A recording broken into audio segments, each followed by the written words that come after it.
En fait, aujourd'hui, je donne la suite du message de dimanche dernier qui était sur la foi et l'incrédulité. Vous étiez pratiquement tous là, vous m'avez entendu, surtout en Matthieu 17, quand Jésus a dit, voilà, le défi de la foi, c'est vraiment de savoir comment résister à l'incrédulité, surmonter cela. Et c'est la suite du message qu'on va voir. Donc, je vous ai donné une référence, c'est Genèse 20. Je vais lire à partir du verset 17, un petit aspect de la vie d'Abraham. Et après, nous allons passer à des versets sur Abraham encore, mais plus connus ou très connus, je dirais même en Romains 4. Donc voilà, j'aurai une dizaine de versets à vous lire. D'abord, Genèse 20 et le verset 17. Abraham pria Dieu et Dieu guérit Abimelech, sa femme et ses servantes, et elles purent enfanter. Car l'Éternel avait frappé de stérilité toute la maison d'Abimelech à cause de Sarah, femme d'Abraham. Chapitre 21. L'Éternel se souvint de ce qu'il avait dit à Sarah, et l'Éternel accomplit pour Sarah ce qu'il avait promis. Sarah devint enceinte et elle enfanta un fils à Abraham dans sa vieillesse, au temps fixé dont Dieu lui avait parlé. Ça, c'est ce qui s'est passé. Maintenant, on va en Romains 4 pour voir un peu l'explication presque théologique, si vous permettez la phrase, de comment Abraham a pu hériter de cette façon par la foi. Donc, je vais juste lire du verset 16 au 21. Romains 4, 16. Ça parle de nous d'abord, nous les héritiers. C'est pourquoi les héritiers le sont par la foi, pour que ce soit par grâce, afin que la promesse soit assurée à toute la postérité, non seulement à celle qui est sous la loi, mais aussi à celle qui a la foi d'Abraham, notre Père à tous, selon ce qu'il est écrit. Je t'ai établi Père d'un grand nombre de nations. Il est notre Père devant celui auquel il a cru, Dieu, qui donne la vie aux morts et qui appelle les choses qui ne sont point comme si elles étaient. Espérant contre toute espérance, il crut, en sorte qu'il devint Père d'un grand nombre de nations, selon ce qui lui avait été dit, telle sera ta postérité. Et sans faiblir dans la foi, il ne considéra point que son corps était déjà usé, puisqu'il avait près de 100 ans, et que Sarah n'était plus en état d'avoir des enfants. Il ne douta point par incrédulité au sujet de la promesse de Dieu, mais il fut fortifié par la foi, donnant gloire à Dieu et ayant la pleine conviction que ce qu'il promet, il peut aussi l'accomplir. Priez quelques instants, s'il vous plaît, avec moi. Seigneur, nous prions parce que nous voulons des paroles de vie venant de ton esprit. Nous ne voulons pas des paroles d'hommes. Nous voulons quelque chose qui pénètre, qui entre. Nous prions pour nos propres cœurs parce que nous ne voulons pas être des auditeurs oublieux, comme tu as dit, mais nous voulons en fait que tu travailles la terre de nos cœurs pour que nous puissions recevoir la semence de foi que tu veux semer, afin que ça grandisse en nous et produise tout le bon fruit que tu as destiné pour nos vies. Amen. Donc, le résumé qui pour moi est important de la semaine dernière, et j'ai dit clairement, ce sont des révélations pour moi personnellement, qui m'ont aidé personnellement. Et les trois choses que je voulais vraiment souligner, c'est d'abord, Jésus m'a dit clairement, Steve, je ne veux plus que tu analyses ton niveau de foi ou que tu t'inquiètes si ta foi est grande, moyenne ou petite. L'essentiel à croire, Steve, c'est que ta foi, même si elle est petite, peut déplacer les montagnes. Et ça, c'est donc une vérité pour chacun ici qui écoute ce message.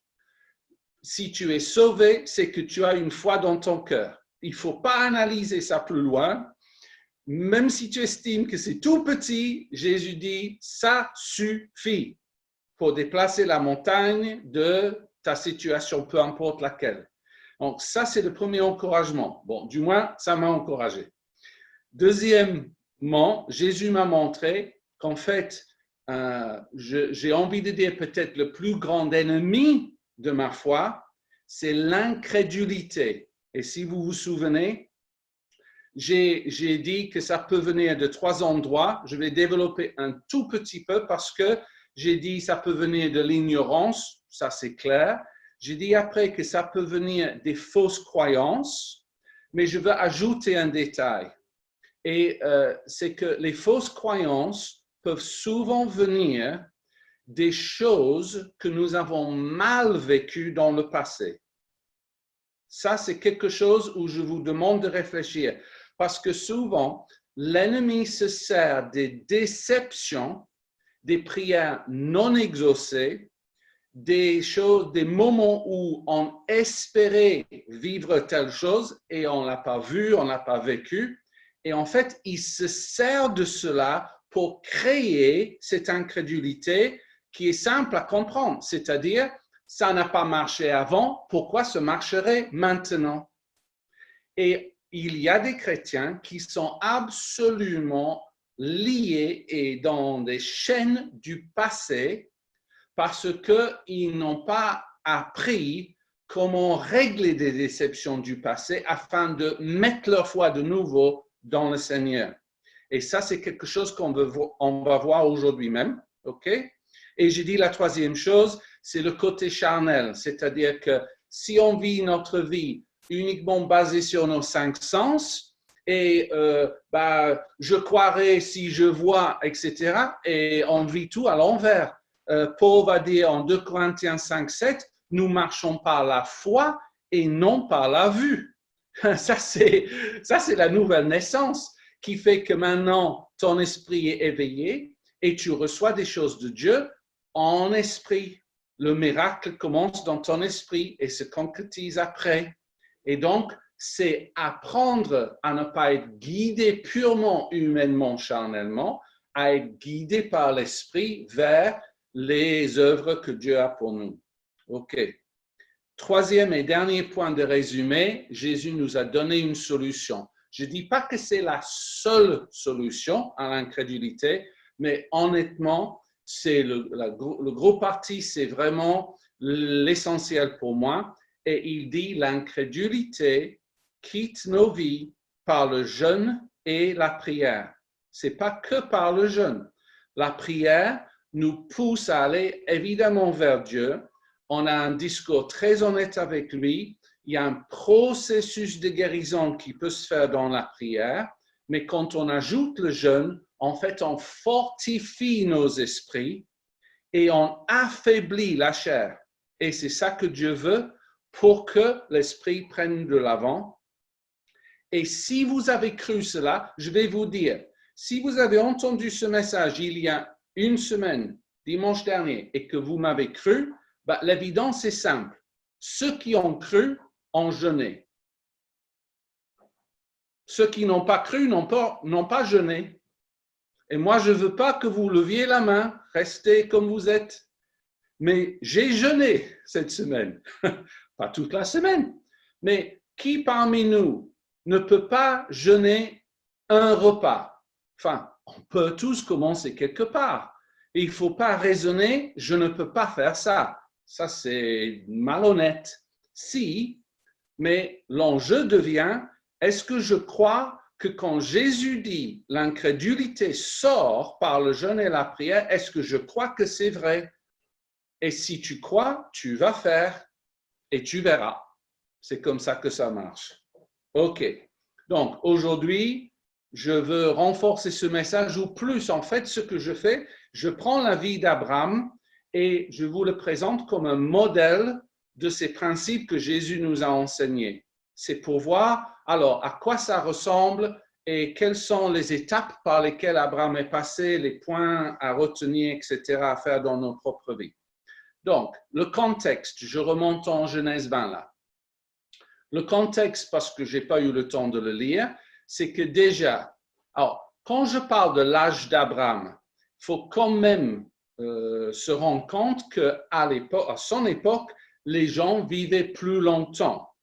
Donc, quand on dit il a eu un enfant quand il avait 100 ans, oui, mais il allait encore vivre jusqu'à 175. Donc, c'est... Hein? Je mets ça correctement dans son contexte. C'est tout ce que je dis par cela. Mais n'empêche que vers 75 ans, en fait, quand il avait 75, je dis bien, il a reçu une première promesse de la part de Dieu concernant le fait d'avoir un fils avec sa femme Sarah, etc. Et juste avant notre passage, quand il avait 99 ans, Dieu a refait la promesse avec plus de détails encore en lui disant « ce serait dans l'année à venir », donc dans les 12 mois à venir. Mais ça faisait déjà donc 25 ans qu'il attendait. Et si on estime qu'il est marié bien avant ça, ça fait beaucoup d'années de mariage où il voulait enfanter avec Sarah et qu'ils n'ont pas pu. Et ils ont compris que Sarah était stérile et que humainement, c'était impossible, etc. Donc ça, c'était son contexte. Après, si on est vrai, Abraham a fait une erreur et pas pour la première fois. Il a menti concernant Sarah parce qu'il avait peur. Il a dit non, elle n'est pas ma femme, c'est ma sœur. Et Abimelech, le roi, l'avait pris pour sa propre femme. Sauf que Dieu est intervenu, a donné un rêve à Abimelech pour dire « Ah, là, tu es allé trop loin, Abimelech. » Et dans le rêve, il lui dit « Maintenant, toute votre maison est stérile, votre femme, vos servants, tout le monde, parce que vous avez pris la femme d'un prophète et il ne fallait pas faire ça. » Donc, à ce moment-là, on est arrivé dans notre histoire et Abraham prie pour la maison d'Abimelech et sa femme et les servantes, etc. Et la Bible dit très simplement que Dieu et elles purent enfanter. C'est juste sans autre explication, mais ça veut dire prière exaucée. Sauf que, sans connaître les échéances, je vous dis 2 versets plus loin, Sarah, sa propre femme à Abraham, tombe enceinte par miracle. Alléluia pour ça. Et ce que je trouve très intéressant, c'est la foi d'Abraham dans cette histoire. Parce que si vous considérez que ça fait minimum 25 ans qu'il prie que Dieu guérisse la stérilité de sa propre femme, vous imaginez le défi quand maintenant Abraham doit prier pour toute une famille, la femme d'Abimelech, et on ne sait pas combien de servantes qui sont toutes stériles, et lui qui n'a jamais été exaucé pour sa propre femme, doit maintenant trouver la foi pour toute cette famille élargie pour exactement le même exaucement qu'il voulait depuis tant d'années. Mais la foi était là.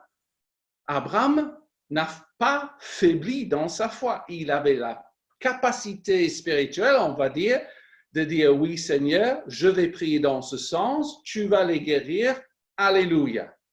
Et donc il y a un premier principe qui est très important pour nos vies, et je vous le souligne.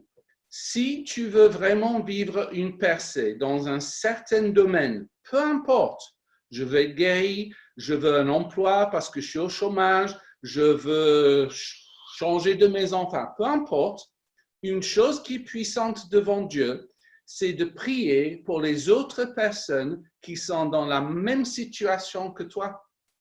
De prier que Dieu intervienne, prier que Dieu bénisse leur situation. Qu'en fait, tu demandes que l'exaucement que toi tu veux, d'autres reçoivent. Et je vous dis, Dieu aime ça. Et non seulement Dieu aime ça, Dieu voit ça comme une semence spirituelle. Il dit, tu as bien fait de semer là parce que tu vas récolter. Et ça, vous pouvez tous faire.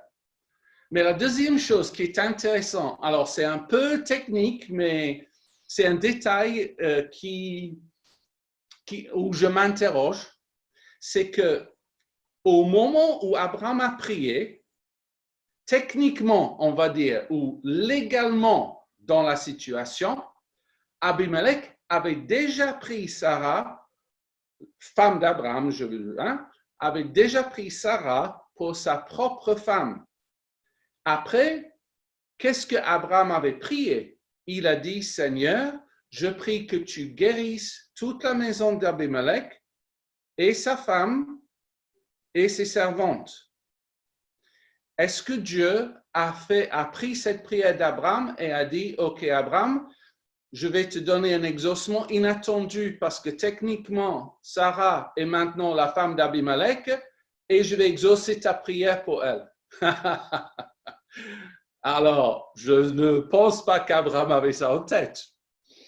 Ça faisait très, très longtemps. Mais parfois, on a besoin de quelque chose de nouveau. Quand on est un peu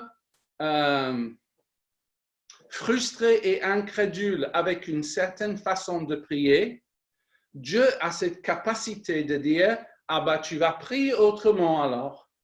Et en priant autrement, tu auras la réponse que tu cherches depuis si longtemps. Gloire à Dieu pour cela. OK.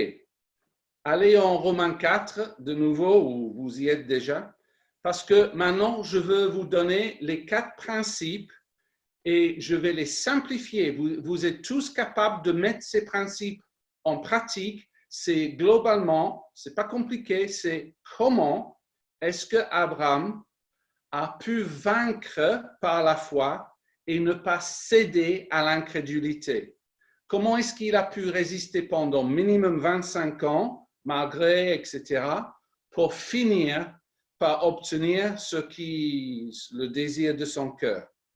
Alors, je commence au verset 17, Romains 4, 17. Cette phrase que Dieu, qui est répétée là, où Dieu dit, « Je t'ai établi père d'un grand nombre de nations. » Alors, oui, c'est simple à un niveau ce que je vais vous dire, mais juste n'allez pas trop vite. Je vous dis ceci, toute vraie foi, la vraie foi de Dieu dans ta vie, dans ton cœur, doit être basée sur une promesse de Dieu, sur la parole de Dieu. C'est essentiel parce que la Bible explique que la foi vient de ce qu'on entend de la parole de Dieu. Donc, quand tu as une parole et une promesse dans la Bible, il faut que ça devienne ta promesse personnelle. Il faut que tu la prennes par cœur et que tu puisses la dire à haute voix. Parce que sinon, cette parole ne libère pas la foi que tu désires dans ton cœur. J'écoute souvent les messages de Kenneth Hagin, qui est considéré, enfin il est décédé en 2003, mais de son vivant, il était considéré comme vraiment l'apôtre de la foi, un père dans tout le mouvement de la foi, etc. Et souvent, les gens venaient vers lui pour dire, « Oh Kenneth, je sais que tu as beaucoup de foi, voici ma situation, voici mon défi, ça fait longtemps que je prie pour telle chose, s'il te plaît, prie pour moi parce que je sais que quand toi tu pries, là, je serai exaucé. » Systématiquement, la réponse de Kenneth Hagin était, quelle est la promesse de Dieu sur laquelle tu te bases? Et si la personne n'avait pas de réponse à ça, il disait, je ne prierai pas. Tu repars, tu trouves ce que dit la parole de Dieu par rapport à ça, et quand tu as ta promesse, tu reviens et je me mettrai d'accord avec toi, basé sur la promesse de la parole de Dieu et rien d'autre. Et les gens qui se moquaient de Kenneth Hagin et disaient, ouais, ben, selon toi, on peut demander tout ce qu'on veut, ils disaient, non, pas sans promesse. Tu ne peux pas aller en dehors des promesses de Dieu. ni évidemment pas en dehors de la volonté de Dieu. Donc, tu dois être convaincu de ces choses. C'est pas comme une formule qui permet tout. Ça permet que la volonté de Dieu se fasse dans ta vie et que les désirs de ton cœur soient exaucés. Gloire à Dieu pour cela. Parce que le danger, c'est que si tu n'as pas une promesse que tu es en train de confesser, confesser veut dire la même chose que Dieu, être d'accord avec Dieu. Si tu n'as pas une promesse que tu confesses, tu risques d'être dans l'espoir et non pas dans la foi. Et c'est très difficile à distinguer par moment entre les deux parce qu'il y a toute l'émotion. Je veux vraiment voir cela. Quelqu'un est mourant, enfin, il y a beaucoup d'émotions derrière ce que je suis en train de dire là. Et avec cette émotion, c'est dur pour nous de savoir, est-ce que j'ai vraiment une foi qui vient de Dieu? Est-ce que je sais avec certitude que j'ai déjà cette réponse et je suis juste en attente de l'avoir? Ou est-ce que je suis plus dans l'espoir? Parce que le danger, c'est que l'espoir non accompli rend le cœur malade. Et moi, trop souvent, je parle avec les chrétiens qui ont le cœur malade et quand je creuse, c'est qu'ils espéraient que quelque chose allait se passer et ça ne s'est pas réalisé.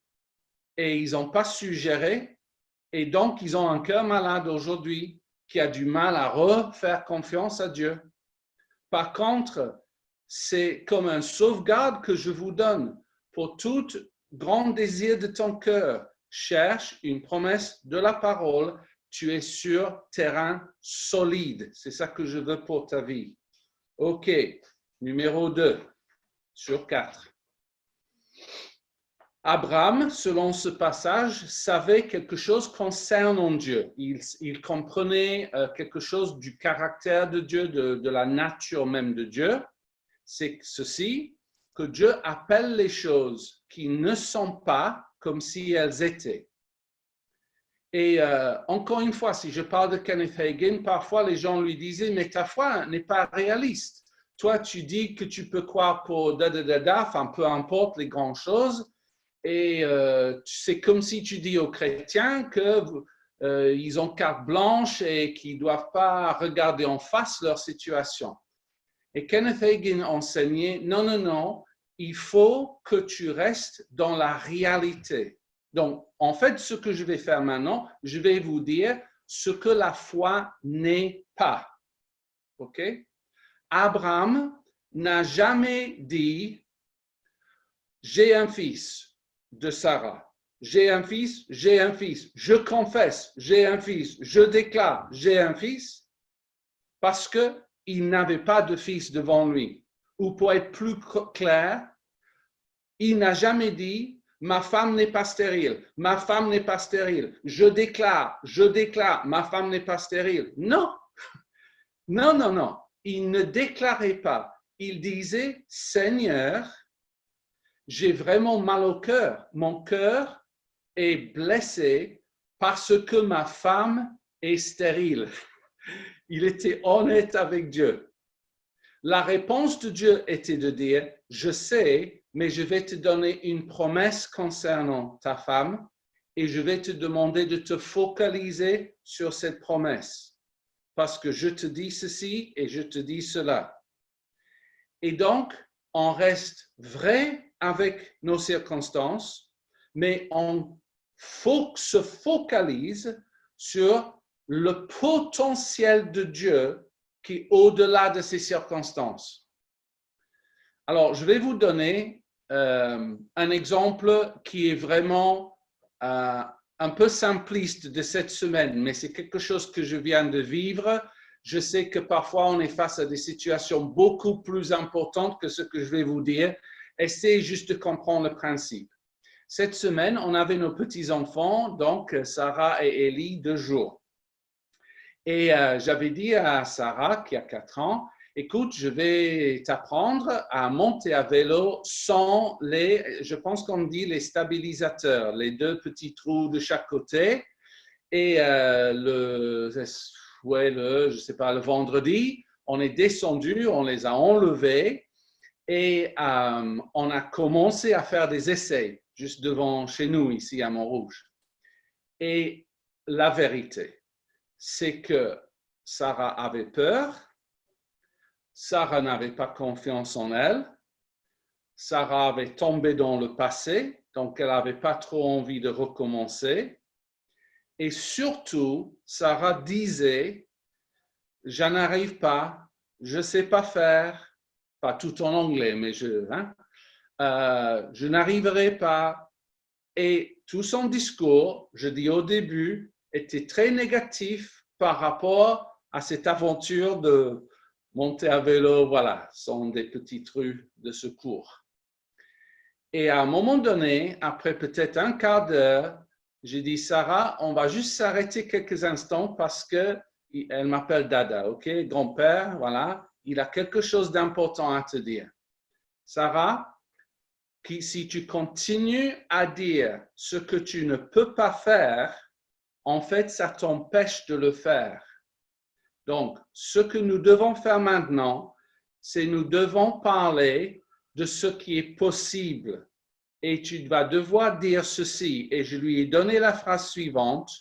Je peux apprendre à monter à vélo ou à faire du vélo sans stabilisateur. OK? Je peux apprendre à faire du vélo. Je vous dis, c'est la vérité, elle avait un mal fou à répéter cette phrase.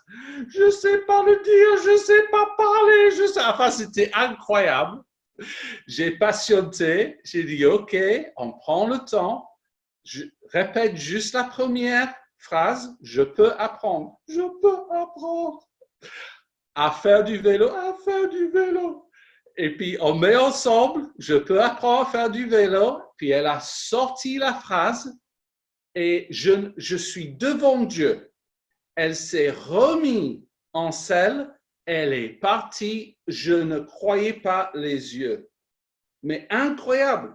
C'était comme une autre fille qui était là. Alors, j'étais avec elle. J'avais les mains prêtes à l'attraper si jamais, etc. Et je ne dis pas non plus qu'elle est partie faire 10 kilomètres. Non, non, non, non, non. Je n'exagère pas. Je dis, elle a vécu une percée. Et quand j'ai dit ça, le Saint-Esprit m'a interpellé. Il a dit, mais raconte ça à mon peuple. Parce que ce que nous déclarons est tellement important pour ce que nous allons accomplir par la suite. De parler du potentiel que nous avons en Dieu libère ce potentiel. Et juste dire que, juste parce que, en fait, elle aurait pu argumenter, Sarah, en disant, oui, mais chaque fois que j'ai essayé jusqu'à là, j'ai échoué. Je n'ai pas réussi. Donc, voilà, j'abandonne. Il y a une certaine logique, mais il y avait une autre vérité plus grande et elle est entrée dedans, gloire à Dieu pour cela. Écoutez ce verset que je cite de la version Colombe. La référence, c'est Hébreux 4.2. Mais écoutez parce que ce n'est pas ta version. Mais la parole qu'ils avaient écoutée ne leur servit de rien, car ceux qui l'entendirent ne la reçurent pas avec foi. Ça, c'est potentiellement possible aujourd'hui même. Tu peux entendre une parole. Dans la version anglaise, c'est marqué, si tu ne mélanges pas ta foi avec la parole, ça ne produit pas le désir de Dieu ou le résultat que Dieu voulait pour toi. Et donc, troisième point maintenant, je vais vous dire comment Abraham n'a pas faibli dans sa foi. Et c'est tellement important, c'est qu'il a refusé de permettre à ses circonstances, présentes ou passées, de dicter son avenir. C'est tellement important ce que je suis en train de dire. Je vais vous donner le mot-clé en grec dans un instant, mais juste laissez-moi répéter pour vous. Il a refusé de permettre à ses circonstances, présentes ou passées, de dicter son avenir. C'est-à-dire, il savait quel âge il avait. Il savait que Sarah n'était pas en mesure d'avoir des enfants. Il savait tout ça. Mais la Bible dit, je cite, hein, il ne considéra point ces choses. Donc, j'explique un peu plus dans le détail. Le mot, le verbe grec, c'est prononcé katanaeo. Et ça signifie contempler attentivement, fixer son regard ou sa pensée sur quelque chose. Donc, comprenez la phrase. Abraham a été pleinement conscient de son âge, de la stérilité de Sarah, mais il a choisi de ne pas contempler attentivement cela. Il a choisi de ne pas fixer son regard ou sa pensée sur ces réalités. Ça, c'était son choix. Il voyait la réalité, mais il refusait de focaliser sa pensée dessus. C'est-à-dire, son choix était, non, je choisis de me focaliser sur la promesse de Dieu et non pas sur la réalité qui est devant moi. Et si j'avais plus de temps, mais il est déjà moins 10, on peut parler de, je le fais très rapidement, mais vous prenez Joseph, à 17 ans, il reçoit une parole, une vision et un rêve de son avenir. Et après, il passe par 13 ans d'incompréhension, de désert spirituel, des choses qui sont pires, mais il ne perd jamais de vue la promesse et la vision que Dieu lui a donnée. Et à 30 ans, ça finit par s'accomplir. On peut parler de exactement la même façon de David. David, à 17 ans, il est roi comme roi d'Israël et ensuite il passe par 13 ans, lui aussi, de galère d'être pourchassé par Saul, d'avoir sa vie en danger à maintes reprises et ainsi de suite pour finalement devenir roi quand il avait 30 ans. Et la Bible va dire pour nous, écoutez, la vie que vous avez est faite de défis. Il y a des circonstances adverses et des incompréhensions. Le choix que vous avez tous, c'est simple. Soit vous allez les vaincre, soit vous serez vaincus. Voilà. Vous avez une incompréhension des choses non réalisées, ben, le choix, en fait, c'est ton choix. Parce que si tu mets en pratique le modèle d'Abraham, tu vas finir par vaincre. Alléluia pour cette promesse. Et donc, le résultat, j'arrive au point 4 de tout cela, le verset 20 nous dit très clairement, il ne douta point par incrédulité. Là, on est de nouveau dans l'enseignement que Jésus nous a déjà donné. Là, c'est clairement dit que l'incrédulité avait le potentiel de créer le doute en Abraham, et s'il allait douter, il n'allait pas les recevoir. Et comment il a fait? Ben, moi, je résume pour vous, hein, vous permettez. Et là, c'est très court comme résumé. 1, tu regardes une promesse. 2, tu déclares la promesse à haute voix. 3, tu refuses de te focaliser sur l'évidence contraire. Mais le 4, c'est à la fin du verset 20. Donc, il n'a pas douté par incrédulité, mais au contraire, il fut fortifié par la foi, donnant gloire à Dieu. Ton 4e point, c'est que quand tu donnes gloire à Dieu d'avance pour la réponse que tu veux, ta foi est fortifiée. Tu es en train de faire une déclaration par ton adoration. Et ça libère la réponse de Dieu du ciel dans ta vie. Vous me permettez, parce que, excusez-moi, mais c'est tellement important. Si vous avez un défi, une montagne à déplacer, ces 4 principes sont tellement précieux que c'est court, je me permets. tu regardes une promesse. Tu déclares la promesse à haute voix.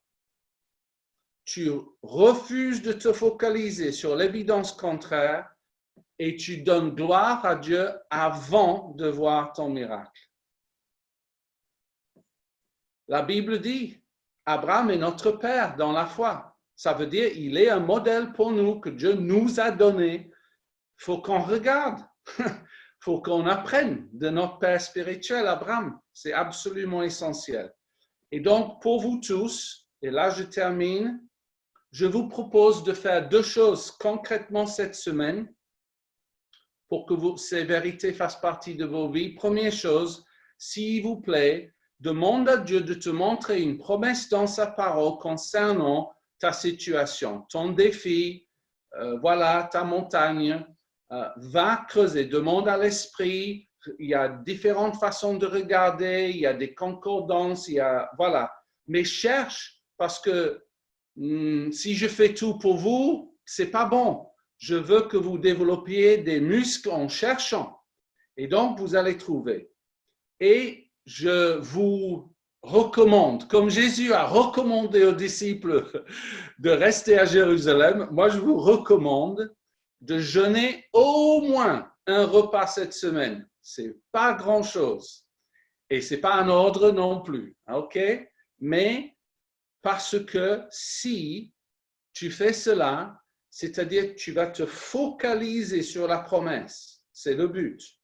Et tu vas l'apprendre par cœur, tu vas le déclarer à haute voix et tu vas louer Dieu pour la réponse à venir.